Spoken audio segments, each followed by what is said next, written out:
नमस्कार साथियों, मेरा नाम नितिन खन्ना है और मेरे चैनल पे आपका स्वागत है।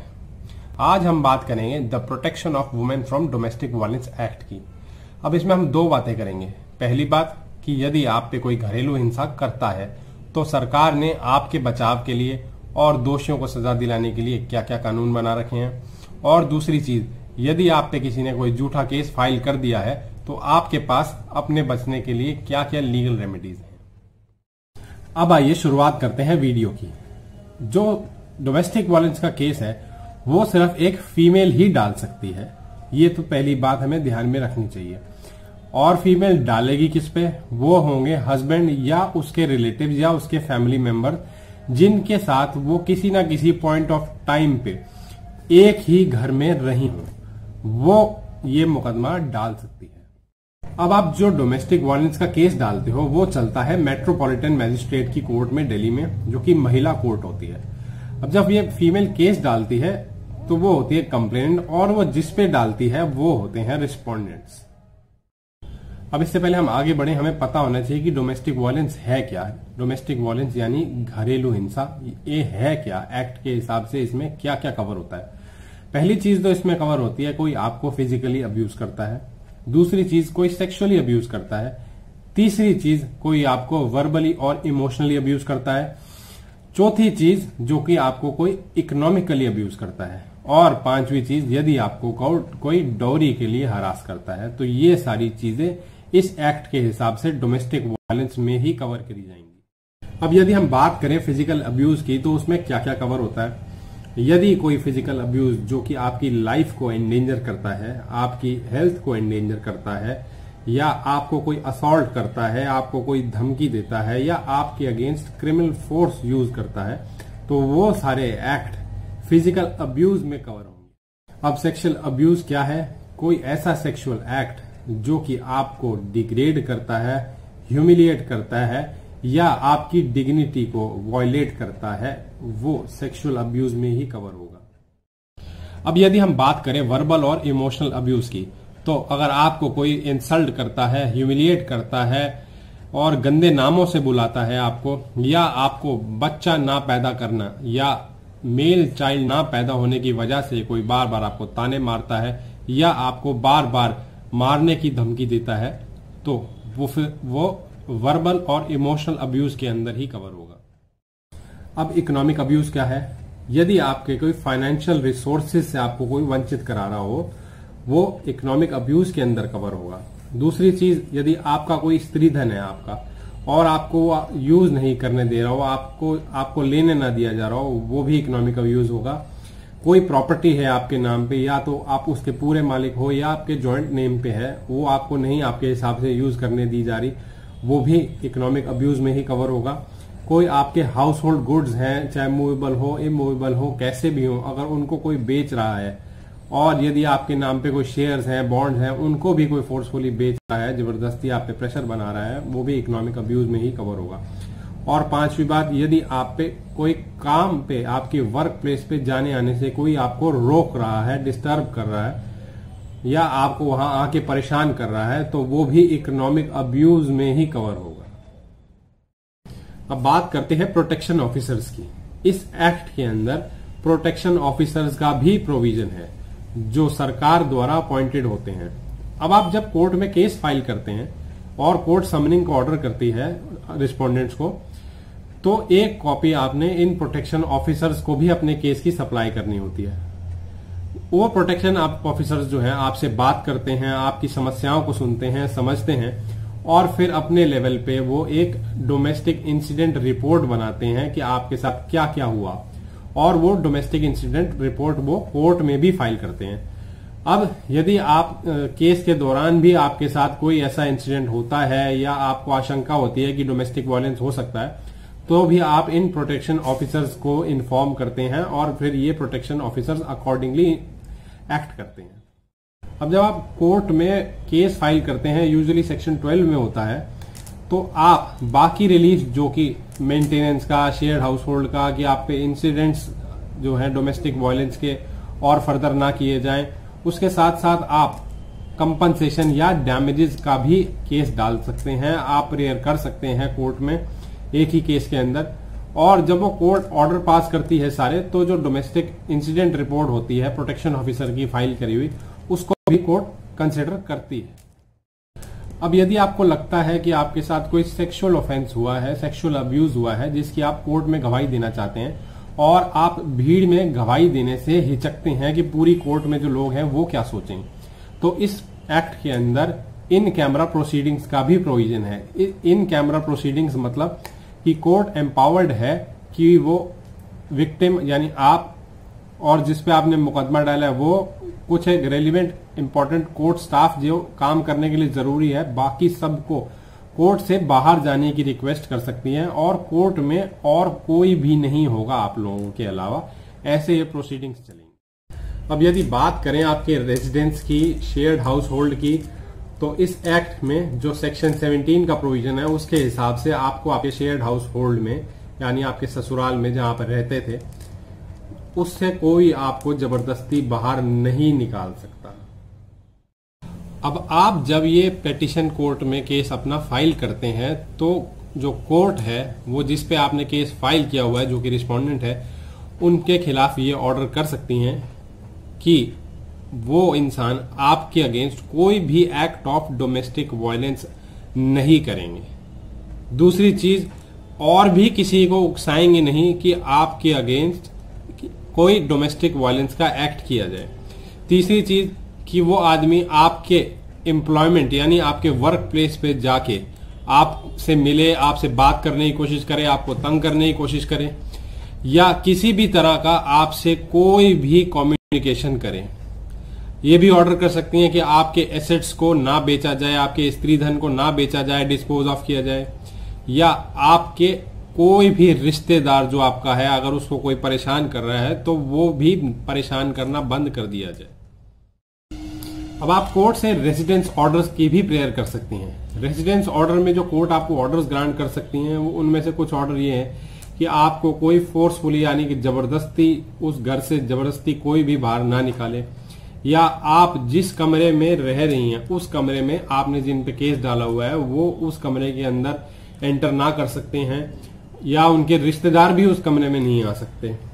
और यदि आप जिस प्रॉपर्टी में रह रहे हैं वो प्रॉपर्टी ना बेची जाए, या जिस प्रॉपर्टी के अंदर आपके हस्बैंड के राइट्स हैं तो वो उसमें से अपने राइट्स को छोड़ ना दें, अपने भाई बहनों के नाम ना कर दे प्रॉपर्टी, या अगर आपको उस घर से बाहर अगर पहले ही निकाल रखा है केस डालने से पहले, तो आपको एक उसी लेवल का जिस घर में आप रह रही थी मैट्रिमोनियल होम में, उसी सेम लेवल का, उसी सेम स्टैंडर्ड का आपको दूसरा घर दिलाया जाए जिसका किराया आपके हस्बैंड देंगे।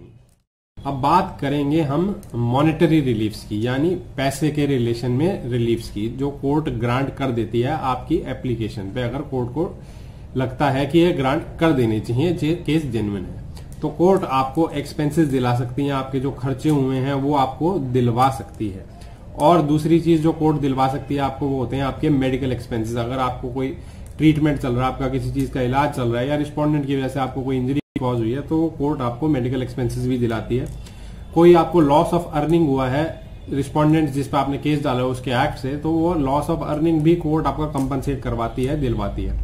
और यदि आपकी किसी ने स्त्री धन बेच दिया है, कोई आपका प्रॉपर्टी बेच दी है जो आपकी मूवेबल हो चाहे इमूवेबल हो, कुछ भी हो, अगर रिस्पोंडेंट्स ने बेच दी है धोखाधड़ी से, कैसे भी करके आप पे प्रेशर बनवा के बेच दिया, तो वो चीज भी आपसे आपको कंपनसेट कोर्ट करवाती है। और सबसे लास्ट बात जो मेंटेनेंस की होती है, तो इस एक्ट के अंदर भी आप मेंटेनेंस की एक एप्लीकेशन लगा सकते हैं और कोर्ट को जितनी रीजनेबल लगती है आपके केस के अकॉर्डिंगली, आपकी इनकम के हिसाब से, हस्बैंड की इनकम के हिसाब से, तो कोर्ट एक रीजनेबल मेंटेनेंस जो भी होती है जस्ट और फेयर वो आपको ग्रांट कर देती है।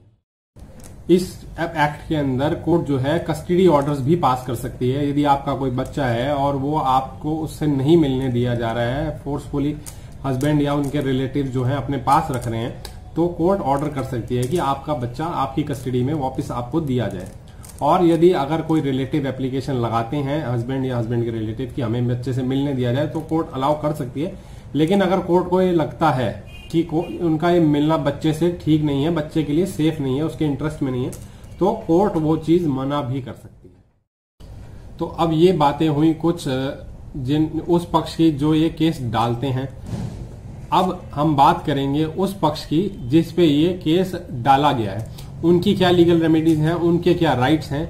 आइए अब ये भी देखते हैं। अब यदि सबसे पहले बात करें हम मदर इन लॉ की यानी कि सास की, तो उनके पास भी लीगल राइट है इस एक्ट के अंदर डोमेस्टिक वायलेंस का केस डालने का अपनी बहू के अगेंस्ट, अगर उनका बेटा तंग कर रहा है उनके अगेंस्ट, तो वो भी सिमिलर रिलीफ्स मांग सकती हैं कि उनको तंग ना किया जाए, उनको अब्यूज ना किया जाए, हरास ना किया जाए, मारा ना जाए, पीटा ना जाए, घर से बाहर ना निकाला जाए। ये सारे राइट्स जो हैं मदर इन लॉ के पास भी हैं। मदर इन लॉ भी अपनी बहू के खिलाफ ये केस डाल सकती है, अपने बेटे के खिलाफ ये सब केस डाल सकती है। और यदि वो प्रॉपर्टी जिसमें बहू रह रही है, बेटा रह रहा है और वो परेशान कर रहे हैं, तो आपकी अगर वो प्रॉपर्टी है, आप ओन करते हैं, आप मदर इन लॉ है या आप फादर इन लॉ है, तो आपकी बहू बेटा आपकी प्रॉपर्टी में जबरदस्ती नहीं रह सकते हैं। उस प्रॉपर्टी का पोजेशन का आप एक केस डाल सकते हैं, सिविल सूट, जो कि होगा पोजेशन का दावा, मतलब सिविल सूट जो कि पोजेशन का होगा। और वो केस आप लड़के जीत के आप अपनी प्रॉपर्टी का पोजेशन वापस ले सकते हैं, अपनी बहू को, बेटे को आप उस प्रॉपर्टी से बाहर कर सकते हैं। अब यदि हम बात करें हस्बैंड के रिलेटिव्स की, जैसे कि उनके ब्रदर की, उनकी सिस्टर्स की, उनके जीजाजी वगैरह की, जो कि उनकी वाइफ के साथ कभी साथ में रहे ही नहीं है, हमेशा ही अलग रहे हैं, तो उनके अगेंस्ट मुकदमा नहीं चल सकता। मुकदमा जो है वाइफ नहीं डाल सकती, क्योंकि इसमें शेयर्ड हाउस होल्ड की एक रिक्वायरमेंट है।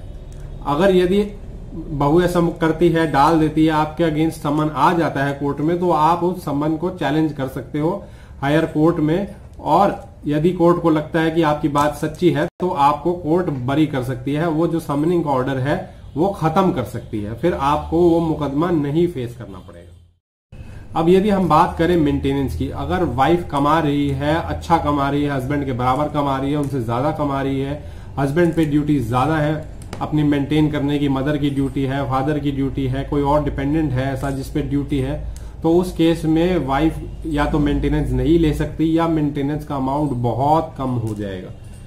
आप अपना पक्ष पूरा रखें, वाइफ का सोर्स ऑफ इनकम पूरा बताएं, अपना सोर्स ऑफ इनकम बताएं, क्लियरली बताएं, एफिडेविट दें।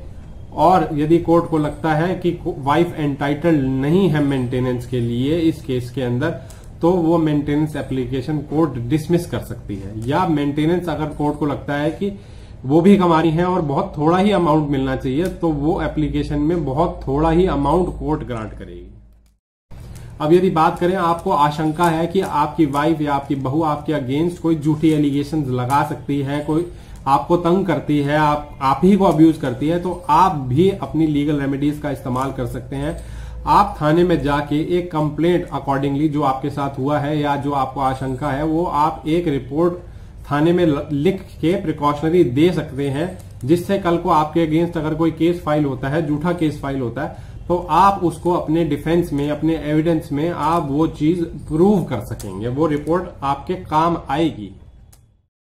अब यदि आपके अगेंस्ट केस फाइल हो ही गया हो और आपको वो कोई केस लड़ना पड़ता है, किसी ने आपके अगेंस्ट झूठी एलिगेशन लगा दी है लेकिन आपको वो केस लड़ना पड़ता है, तो आप अपना वकील एंगेज करें, अपने लॉयर से बात करें, उनको सारे डॉक्यूमेंट दिखाएं जो आपके पक्ष के हैं। कोई झूठी आप पे एलिगेशन लगाई हुई है तो उस एलिगेशन को अपने जवाब में पूरी तरह से मना करें।